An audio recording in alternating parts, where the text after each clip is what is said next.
Hello friends, నా పేరు సోహెల్ ఖాన్. ఒక గుడ్ స్టూడెంట్ కి కావాల్సిన క్వాలిటీస్ ఏంటి అని ఆలోచిస్తే స్వామి వివేకానంద గారు ఒక చక్కటి మాట చెప్పారు.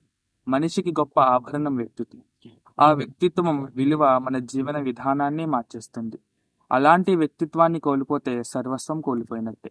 అందుకే ఆ విలువను ఎప్పటికీ చేజార్చుకోకూడదు. సో ప్రతి ఒక్కరికి వ్యక్తిత్వం అనేది చాలా ఇంపార్టెంట్. అది ఎదుటివాడిని ఇన్స్పిరేషన్ చేసే విధంగా ఉండాలి. మనం ఎప్పుడు 2 పాయింట్స్ అనేవి గుర్తుపెట్టుకోవాలి.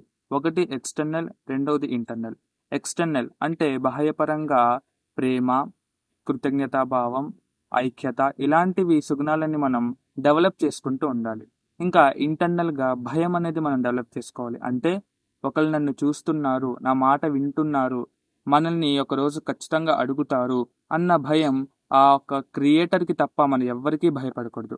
అలాంటి సుప్రీం క్రియేటర్‌ని మనం తెలుసుకుంటూ ఈ ఇంటర్నల్, ఎక్స్టర్నల్‌ని మనం డెవలప్ చేసుకుంటూ ఉండాలి. సో, ఎవరైతే ఈ ఇంటర్నల్‌ని, ఎక్స్టర్నల్‌ని డెవలప్ చేసుకుంటారో వాళ్ళు గుడ్ స్టూడెంటే కాదు, చిన్నవాళ్ళైనా, పెద్దవాళ్ళైనా, ముసలివాళ్ళైనా వాళ్ళు తప్పకుండా సక్సెస్ అనేది పొందుతారు. So, don't lose your character.